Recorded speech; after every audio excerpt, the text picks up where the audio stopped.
بسم اللہ الرحمن الرحیم۔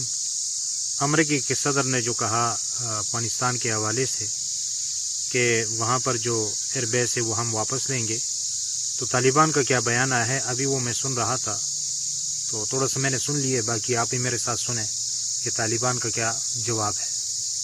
افغانستان میں طالبان کی حکومت نے امریکہ کی جانب سے بگرام ایئر بیس کو دوبارہ اپنے کنٹرول میں لینے کے اعلان کو مسترد کرتے ہوئے کہا ہے کہ ایسے عزائم رکھنے والوں کو افغانستان کی تاریخ دیکھنی چاہیے۔ طالبان حکومت کے قطر میں سفیر سہیل شاہین کا امریکی صدر ڈونلڈ ٹرمپ کے بیان کا حوالہ دیتے ہوئے کہنا تھا کہ اگر وہ ہم سے اچھے تعلقات، افغانستان میں سرمایہ کاری، تجارت اور سفارتی تعلقات چاہتے ہیں تو ہم ان کو خوش آمدید کہیں گے۔ انہوں نے کہا کہ لیکن اگر وہ لالچ پر مبنی مقاصد رکھتے ہیں تو انہیں برطانوی دور میں افغانستان پر کیے جانے والے حملے سے لے کر حالیہ امریکی حملے تک افغانستان کی تاریخ پڑھنی چاہیے، وہ اس سے بہت کچھ سیکھیں گے۔ اس سے قبل افغانستان کی وزارت خارجہ کے ایک اہلکار ذاکر جلالی نے ایکس پر پوسٹ کیے گئے اپنے بیان میں کہا تھا کہ دوحہ مذاکرات اور اس کے نتیجے میں ہونے والے معاہدے کے دوران اس نوعیت کے کسی امکان کو یکسر مسترد کر دیا گیا تھا۔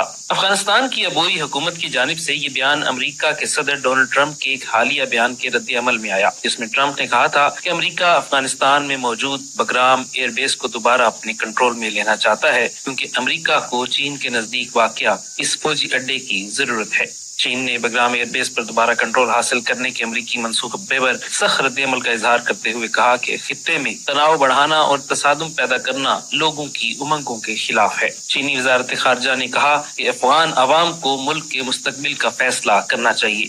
انہوں نے کہا کہ چین افغانستان کی آزادی، خود مختاری اور علاقائی سالمیت کا احترام کرتا ہے اور امید کرتا ہے کہ تمام فریق علاقائی امن اور استحکام کو فروغ دینے میں تعمیری کردار ادا کریں گے۔ یاد رہے کہ افغانستان میں موجود بگرام فوجی اڈے کا شمار امریکہ کے دنیا بھر میں قائم بڑے فوجی اڈوں میں ہوتا تھا۔ سن 2021 میں افغانستان سے امریکی فوج کے انخلاء کے وقت امریکہ نے یہ اڈا خالی کر دیا تھا۔ یہ پہلی مرتبہ نہیں کہ جب ٹرمپ نے بگرام ایئر بیس کی اہمیت پر بات کرتے ہوئے اسے دوبارہ حاصل کرنے کی بات کی تھی۔ اس سے قبل صدارت سنبھالنے کے اپنی کابینہ کے ساتھ پہلی میٹنگ کے پریس کانفرنس میں ٹرمپ نے بگرام کا اڈا خالی کرنے پر افسوس کا اظہار کیا تھا۔ یہاں یہ سوال پیدا ہوتا ہے کہ بگرام اڈا اتنا اہمیت کا حامل کیوں ہے؟ افغانستان کے دارالحکومت کابل کے شمال میں واقع صوبہ پروان میں بگرام اڈے کی اہمیت کا اندازہ اس بات سے بھی لگایا جا سکتا ہے کہ گزشتہ 2 دہائیوں میں 3 امریکی صدور اس اڈے کا دورہ کر چکے ہیں، جن میں George W Bush, Barack Obama اور ڈونلڈ ٹرمپ شامل ہیں۔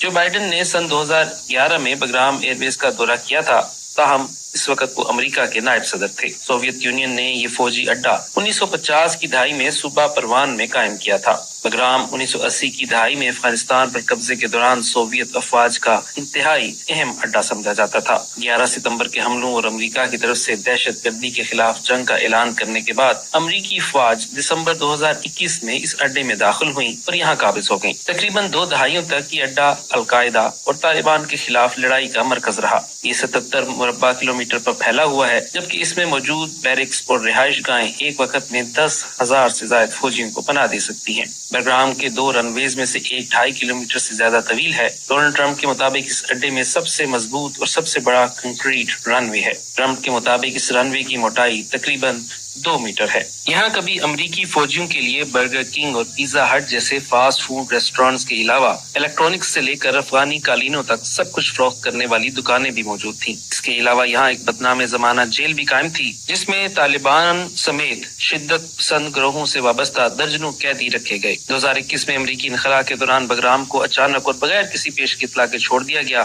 جس کے بعد طالبان نے اس پر قبضہ کر لیا۔ اس واقعے کو افغانستان میں امریکہ کے سب سے ناکام فیصلوں میں سے ایک قرار دیا گیا تھا۔ اب دیکھنا یہ ہے کہ کیا واقعی امریکہ یہ ایئر بیس طالبان سے واپس حاصل کر پائے گا اور کیا طالبان اس ایئر بیس کو امریکہ کے حوالے کر دیں گے؟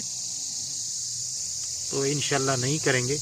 اور آپ کیا کہنا چاہتے ہیں، آپ کمنٹس میں اپنی رائے کا اظہار کیجیے گا، اور اللہ تعالیٰ سے دعا کرتے رہیں کہ اللہ تعالیٰ دنیا کے اندر اسلام کو نافذ فرمائے اور اللہ تعالیٰ دنیا کے اندر امن و امان کو قائم فرمائے۔ آمین ثم آمین یا رب العالمین۔